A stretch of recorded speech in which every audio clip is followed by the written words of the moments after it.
tudo bom? Vamos dar continuidade aos nossos vídeos sobre memória. No último vídeo falamos sobre memória de longa duração, memória de longa duração, MLD, tá? E dentro da MLD, que é a memória de longa duração, nós temos duas memórias, que é a memória declarativa e a memória não declarativa. Aí, hoje nós vamos falar um pouquinho sobre a memória declarativa, que é aquela que é uma memória que dentro da memória de longa duração, aquela que a gente retém mais tempo, até décadas foi que a gente comentou no último vídeo, é aquela que corresponde à memória que está mais acessível. Ok? Aquela que a nossa consciência ela pode ser evocada por meio das palavras. Então, essa memória declarativa, ela está dentro da memória, tá? De longa duração. Essa memória declarativa, ela guarda ali os episódios da infância, os episódios de uma viagem, ela guarda ali os conhecimentos que a gente adquiriu na escola. Então, essa memória declarativa, o nome já diz, né? Ela já está ali com facilidade, com as palavras, ela traz para nós aquelas informações que a gente tem guardado da nossa cabeça.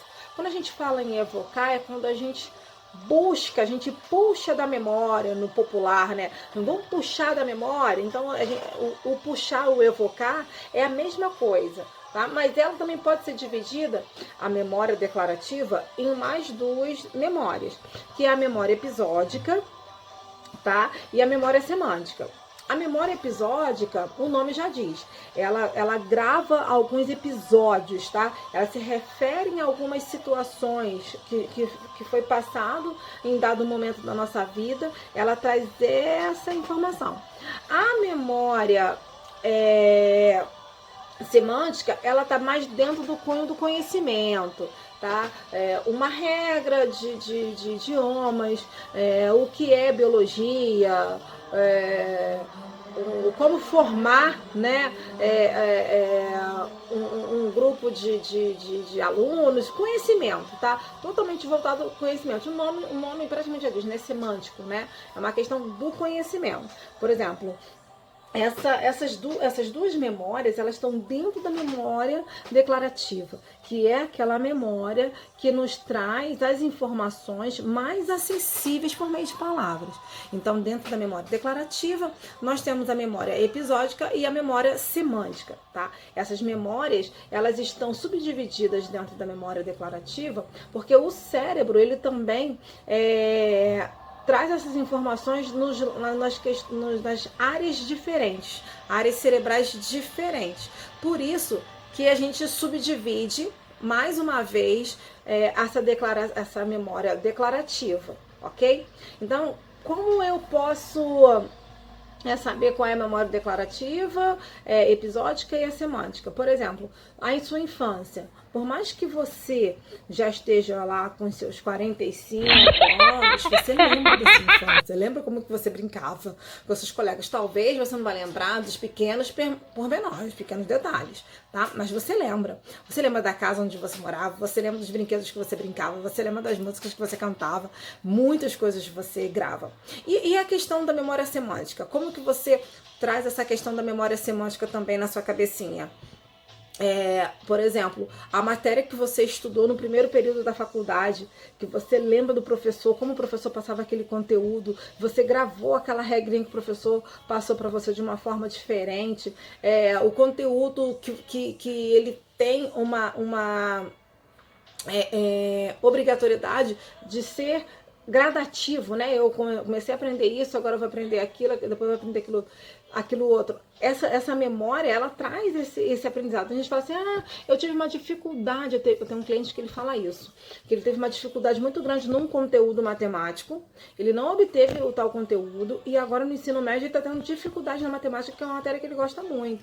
Mas por que ele teve dificuldade? Porque ele não teve esse conteúdo bem estruturado na memória dele. E aí hoje, como ele precisa desse conhecimento anterior, ele não tem. porque ele não obteve essa informação, ela não foi consolidada de forma adequada no tempo certo, e aí o tempo passou, essa informação se perdeu, e ela não ficou consolidada na mente.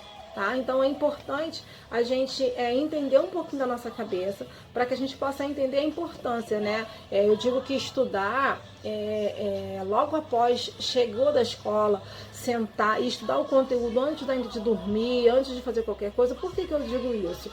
Porque as informações se perdem. E nesse período que você ainda está com a informação fresquinha na sua cabeça, você consegue consolidá-la de melhor forma. Ali você não vai ter habilidade das informações, você não vai ter alteração ali nas informações. Então, por isso que é importante, estou em casa, estou estudando a matéria. Estudei, consolidei a matéria, ela está firme na minha cabeça. Como é que eu vou saber se eu consolidei? Se eu estudei menos de 2 horas, esse conteúdo não vai ficar consolidado. Eu preciso consolidar esse conteúdo. Às vezes você tem um estudo, um ensino, um curso que é de 1 hora. Então você precisa completar pelo menos com umas 2 horas esse estudo. Para que esse conteúdo ele fique consolidado na sua mente, na sua memória, para quando você for evocar, por meio de uma palavra, de uma imagem, daquilo que você precisar, essa informação vir para você. Se você quer estudar menos do que isso, não adianta. Você não vai conseguir consolidar esse conteúdo. Eu posso fracionar? Ali esse estudo? Pode fracionar, tá?